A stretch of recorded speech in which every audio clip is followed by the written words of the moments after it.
While standing in my modest London apartment, my phone's speaker echoed with my father's laid-back voice, as though he hadn't just confessed to depleting the college fund that was meant to cover my final year.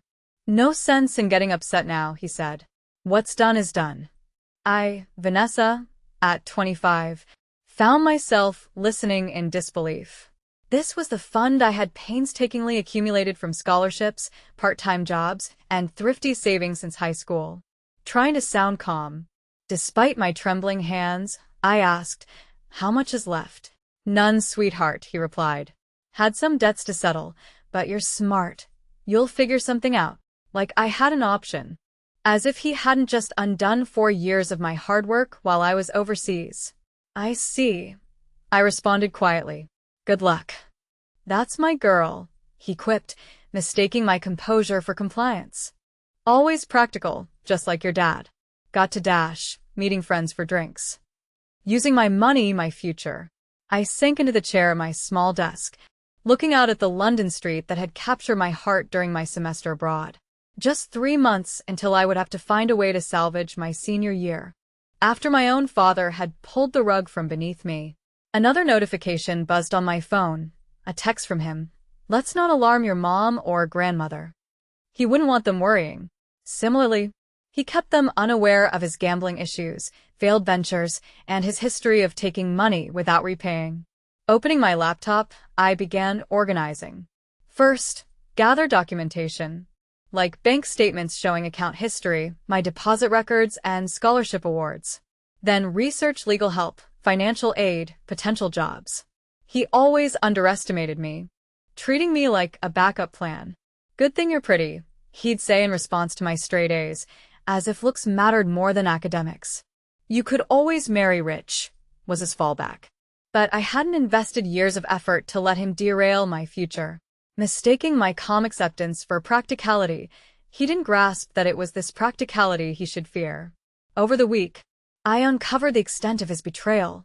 $42,000, meticulously saved, all withdrawn over 1 month. Each transfer small enough to avoid immediate detection. Emma, my roommate, found me knee-deep in bank statements. "Your dad did what?" she gasped. "Can't you charge him for theft?" Legally, he had access to the account. He'd always been a co-signer. "I never thought he'd do this," I conceded, recalling childhood memories of him borrowing birthday money with unfulfilled promises of repayment, or urging me to take out loans he'd help repay. His texts kept rolling in. "Maybe it's a sign to take a break from school. I know some guys who could land you a modeling gig." Each message made clear how little he valued my education and independence. I began reaching out to the university's aid office, legal services, my supportive grandmother.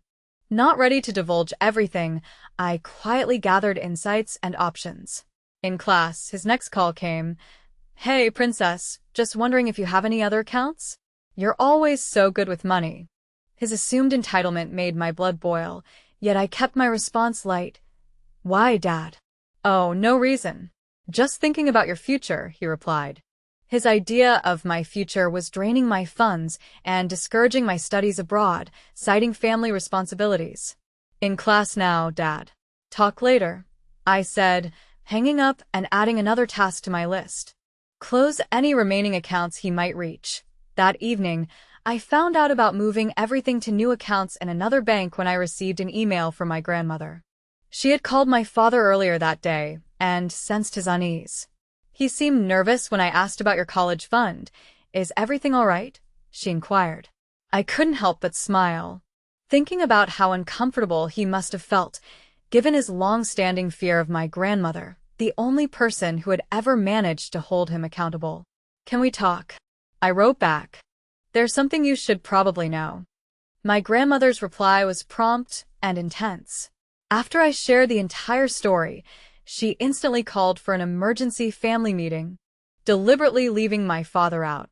"He has crossed the line this time," she fumed during our video call as my mother and aunt sat beside her. "Stealing from his own child." As I showed them the bank statements, text messages, and the casual manner in which he had disregarded my future, my mother's hands shook while reading his messages. "I had no idea," she murmured. He told me you decided to take a break from school and were thinking about moving back home. Naturally, that was my father's narrative, who had always been adept at crafting stories to suit himself, often spinning my accomplishments as though they were his, undermining my success in secret.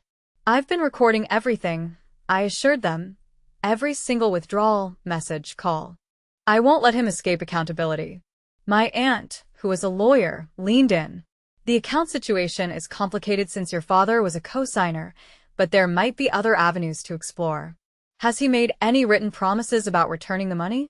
I retrieved screenshots and emails where he acknowledged the funds were for my education and texts where he casually mentioned repaying me one day. Perfect, my aunt remarked. Not legally binding, but excellent for leverage in our next steps. What are these next steps? My mother inquired. My grandmother determinedly stated.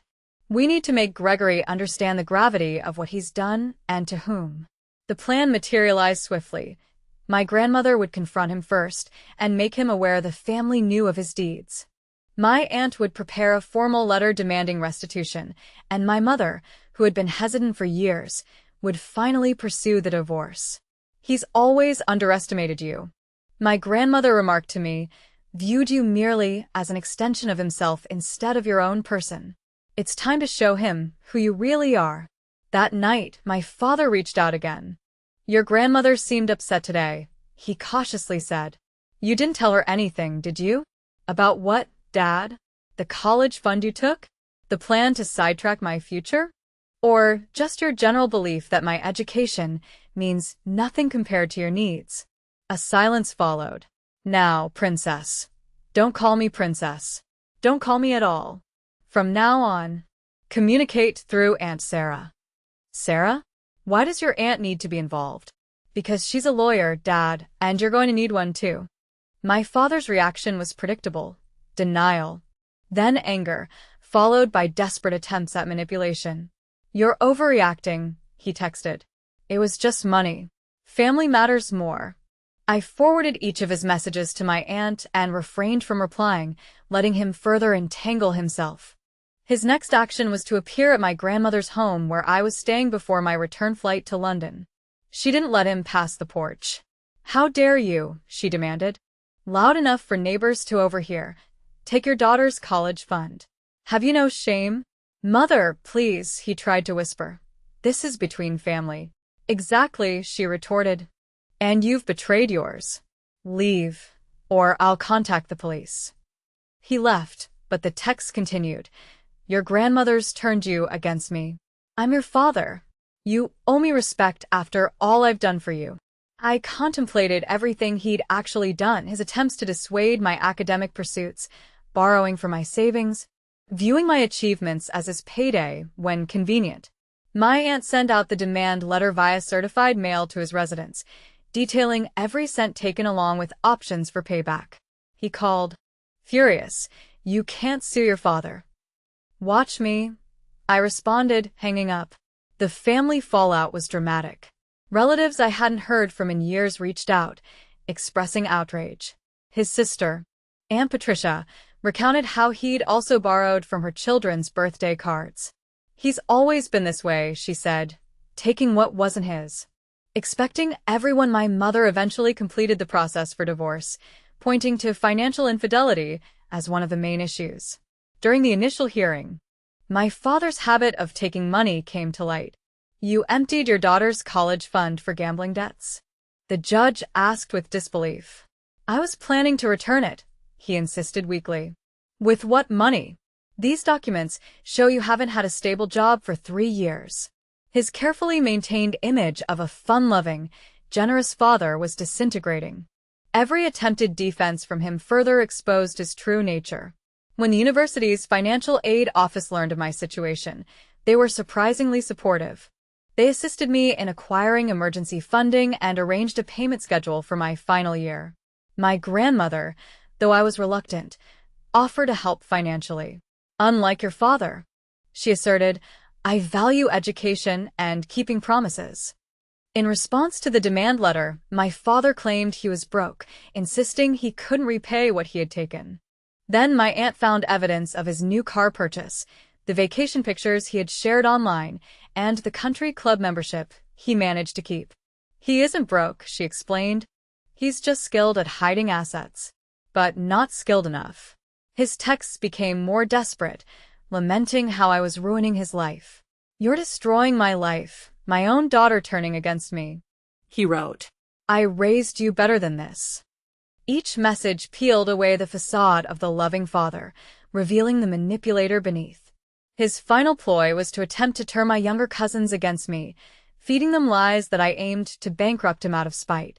Instead, they shared his messages with me, bolstering my collection of evidence. Remember when Uncle Greg assured us our college funds were safe? My cousin Jake noted. Now we know the reality. My aunt assisted them in securing their accounts before he could act again. His financial manipulation was finally coming to the surface. Throughout my mother's divorce proceedings, more revelations emerged. He had hidden money for years, took out loans in her name, and even attempted to remortgage their house without her knowledge. He's treated the family like a private ATM, my mother realized, and we all just kept justifying it. My grandmother organized another family meeting, excluding him. Relatives shared experiences of loans never returned, promises broken, and trust betrayed. Each story strengthened our determination to hold him accountable. He's always relied on family loyalty to protect him, my aunt noted. Time to prove that loyalty goes both ways. The consequences hit him like a chain of dominoes.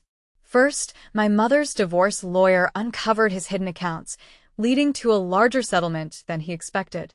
Then, under my aunt's legal pressure, he had to agree to a repayment plan for my funds, with interest.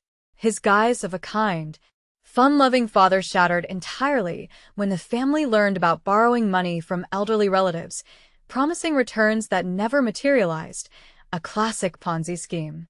He's a regular Ponzi scheme, my aunt remarked, adding these revelations to her file. His messages turned from angry to pleading. I'm still your father. We can resolve this. Everyone makes mistakes. Why can't you forgive me? How would people perceive your treatment of your father? I reflected on all the times he manipulated situations to make himself the victim. But not anymore. Through my grandmother's connections, I procured a part-time job that allowed me to finish my degree.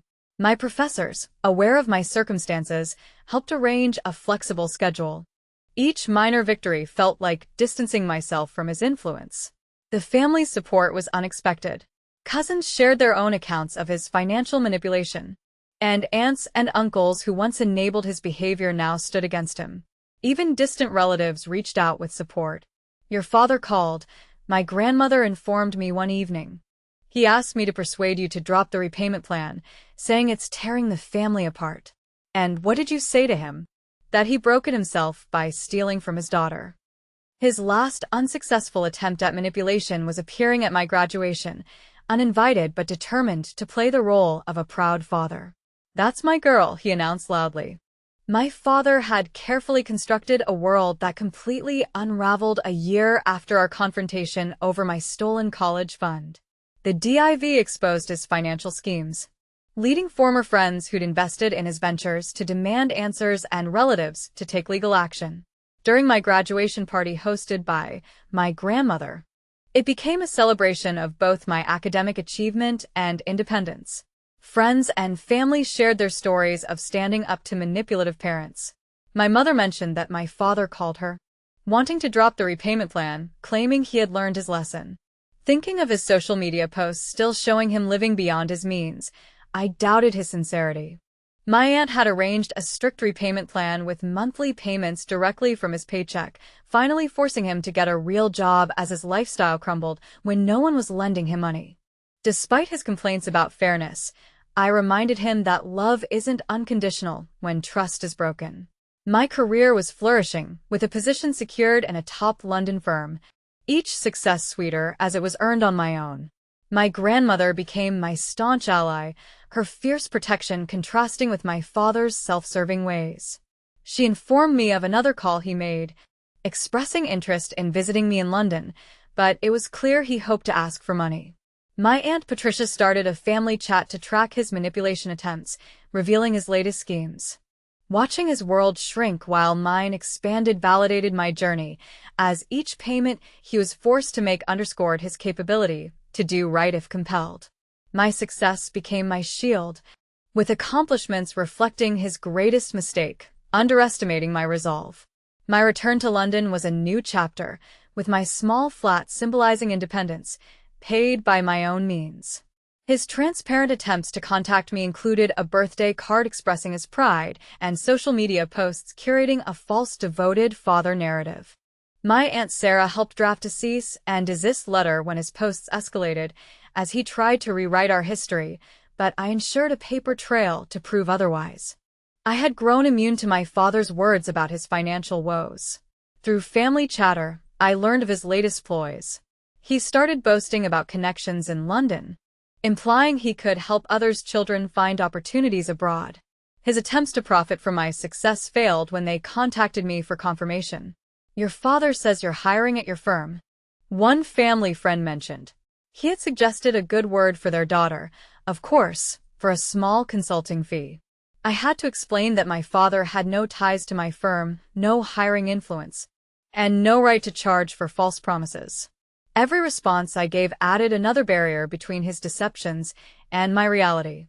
My grandmother visited me in London, her first time abroad at 70. Witnessing my life, my career, and my home through her eyes brought a sense of closure. "You know what makes me proudest?" she said at dinner at my favorite local pub. "Not just your achievements, but how you achieved them. You didn't let him make you bitter. You became stronger." That night, I received another text from him, suggesting hotel options.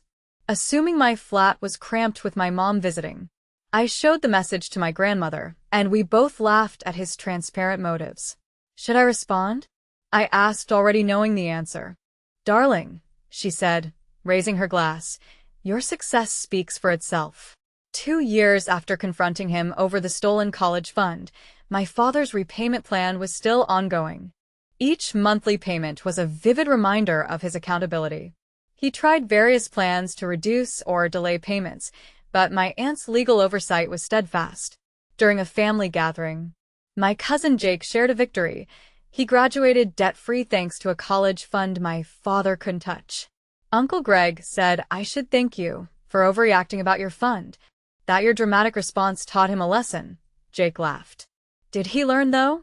I queried, aware of his latest attempts to involve relatives in new business ventures.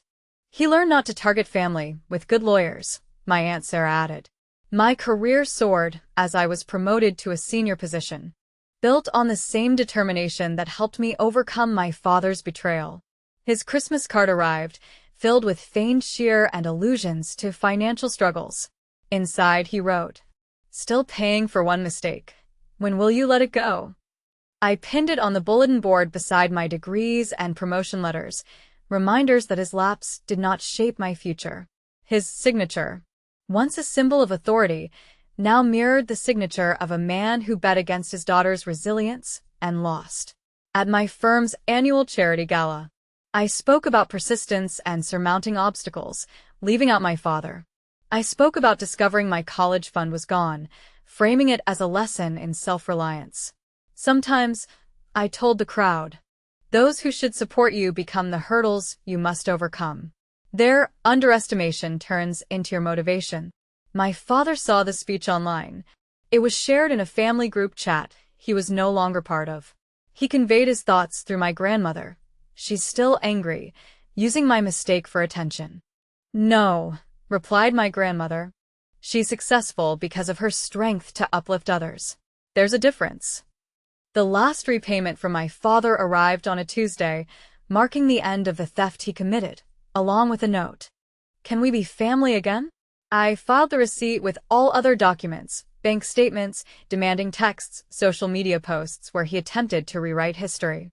Not because I needed them, but as a testament to how far I had come. My recently remarried mother summed it up nicely. "He thought taking your money would keep you dependent, but it set you free." Every attempt to restrain me only propelled me forward. His ultimate punishment wasn't the repayment plan or disapproval, but witnessing my triumph without him, beyond him, despite him.